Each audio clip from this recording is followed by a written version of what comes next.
how many scenarios? Like you can do infinite scenarios, right? Like we got it after the first. I got it in Exodus 40. Like it was so easy. Hey folks, welcome to Joel Reads Bible. I'm Joel and I read Bible so that you don't have to. And we're reading Numbers. We're almost at the, I want to say, decade chapter, the 10th chapter. What would that be? We're almost at the Deca chapter, but we're still at the ninth chapter. I should learn all of those different words. What is it? Is it Latin? So we're here at the 9th chapter, and so far it's been a lot of boring, but then all of a sudden it'll just smack you in the face with something absolutely horrific, and then does something else that's just completely boring. Would I say it's a balanced book so far? No, it's incredibly heavy on the incredibly dull. So thanks for that, God. We're here at chapter 9. I don't have that much more to say as a bit of an intro, so we're going to get right into it and see what it's all about. Numbers chapter 9. Yahweh spoke to Moses in the wilderness of Sinai in the first month of the second year after they had come out of the land of Egypt, saying, "Let the children of Israel keep the Passover in its appointed season. On the 14th day of this month at evening, you shall keep it in its appointed season. You shall keep it according to all its statutes and according to all its ordinances." Anybody surprised by that? As if they were going, oh, we thought we could skip this one. You know, it's almost like, you know, somebody who's kind of passive aggressive. You're going to load the dishwasher tonight? It's like, no, yeah, I guess I can. Are you asking me to? Or are you telling me that I'm going to? Like, why are you saying it that way? It's annoying. So he's like, you know what?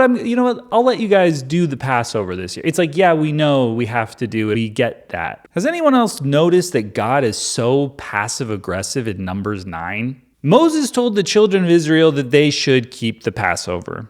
They kept the Passover in the first month on the 14th day of the month at evening in the wilderness of Sinai, according to all that Yahweh had commanded Moses, so the children of Israel did. There were certain men who were unclean because of the dead body of a man.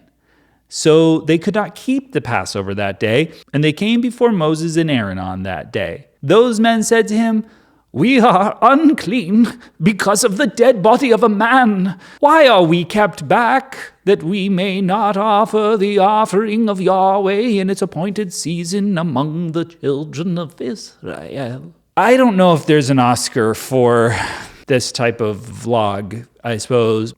If there is, and I don't get it, that's an attack. That's a personal attack. But I think that what's happening here, and I've mentioned it before, but I usually don't get it ahead of time. I think this is going to be one of the object lessons. I think this is one of those things where like we're going to see them maybe do something a little bit wrong, and then there's going to be a punishment, and it's going to be like, and that's why you don't do the Passover when you're unclean, you know.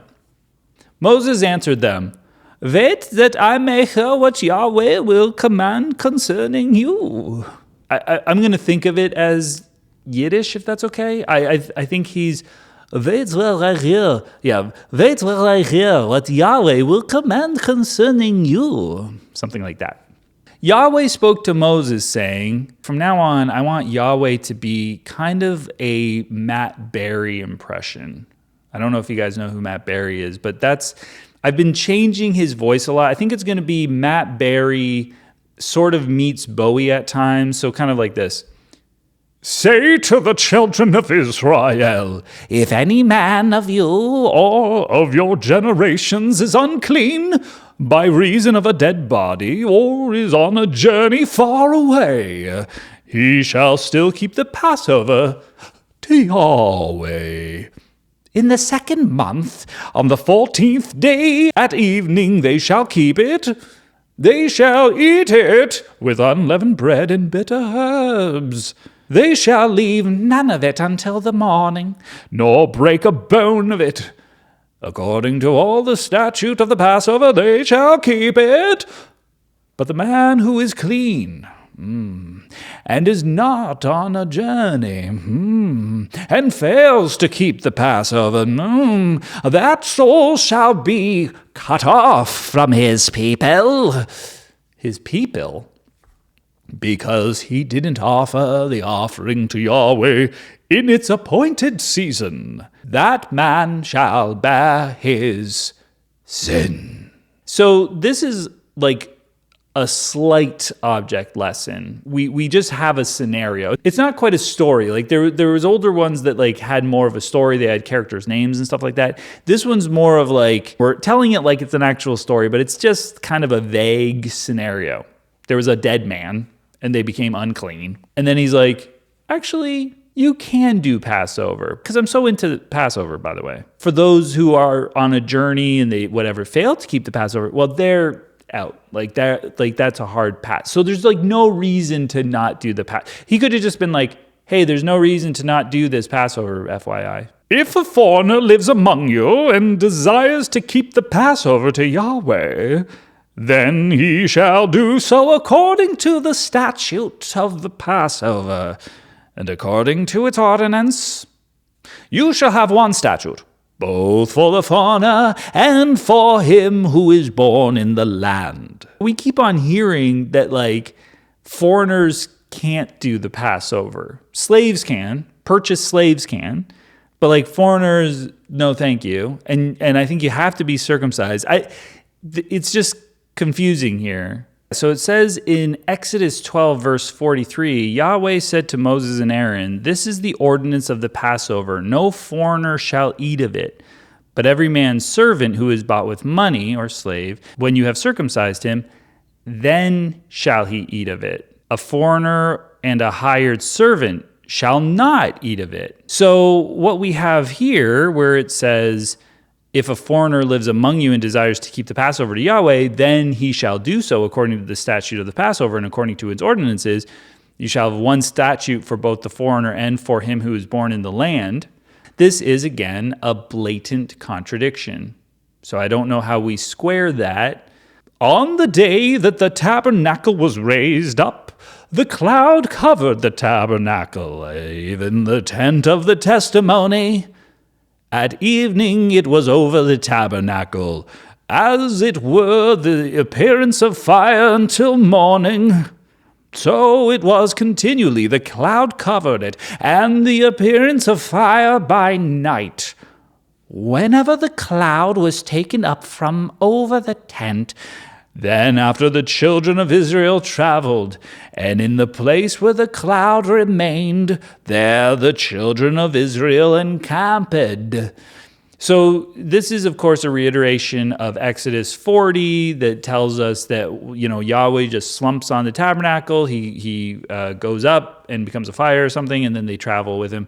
And then when he's done, he just slumps back on the tabernacle. Of course, they have to disassemble it and then put it back together. And I also have this sneaking suspicion that the wilderness of Sinai is still the base of Mount Sinai, and they have not been moving at all. So that may be a misunderstanding that I had in Numbers chapter 1, which that's on me. So that's not a contradiction. That's just it's not confusing. It doesn't, it still seems to be a little bit linear here. At the commandment of Yahweh, the children of Israel traveled, and at the commandment of Yahweh they encamped. As long as the cloud remained on the tabernacle, they remained encamped. When the cloud stayed on the tabernacle many days, then the children of Israel kept Yahweh's command and didn't travel. Sometimes the cloud was a few days on the tabernacle. Then according to the commandment of Yahweh, they remained encamped. And according to the commandment of Yahweh, they travelled. Sometimes the cloud was from evening unto morning, and when the cloud was taken up in the morning, they travelled. Or by day and by night, when the cloud was taken up, they travelled. Whether it was 2 days or a month or a year that the cloud stayed on the tabernacle, remaining on it, the children of Israel remained encamped and didn't travel. But when it was taken up, they traveled. It's like, we get it. Like, when it's on, you don't travel, and then when it's off, you do travel. Yeah. So sometimes it was on there for like 2 days, and they didn't even do anything. They like stayed. But then like it would come off for like even like 3 days, and then they would travel the whole time. But then if it was on there, even if it was on there for like 24 hours, they would stay in camp. It's like, we get how many scenarios? Like you can do infinite scenarios, right? Like, but we got it after the first. I got it in Exodus 40. Like, it was so easy. It would be so cool if it told us why. Yeah, Yahweh would sometimes stay on the tabernacle with the cloud because a few miles away, the Moabites were traveling across. And if they had continued to walk, there would have been an unnecessary battle. So they encamped.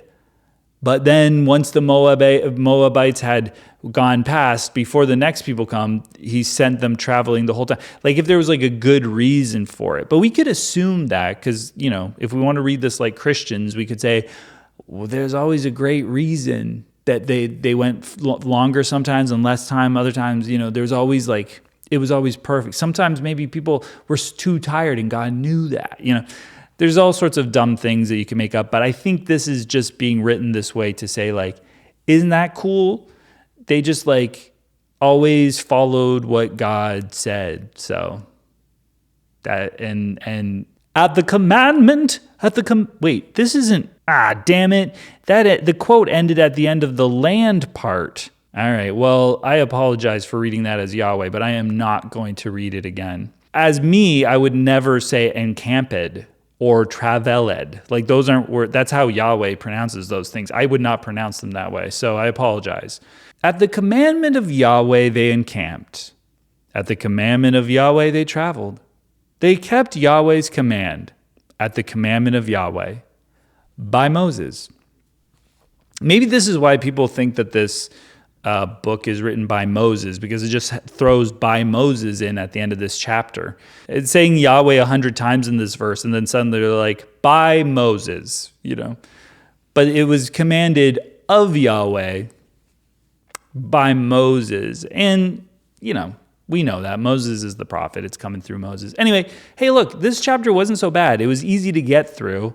It didn't have much going on except more of the Bible just like testing you. It's like, are you going to be able to handle reading the same thing over and over and over again for no reason? It just did it a bit. So it's like, yeah, I can handle that. I've read up to this point. So yeah, I think I can read the same thing over and over again. I just read about covered wagons and all the stuff in covered wagons a couple chapters ago, or was it last chapter? And that was infuriating. So yeah, I think I can read this crap. Guys, thanks for being with me here. Please subscribe if you haven't. Like the video. Would it kill you to leave a comment? No pressure, but it is fun to get them. And we'll see you guys next time for Numbers chapter 10. Bye-bye.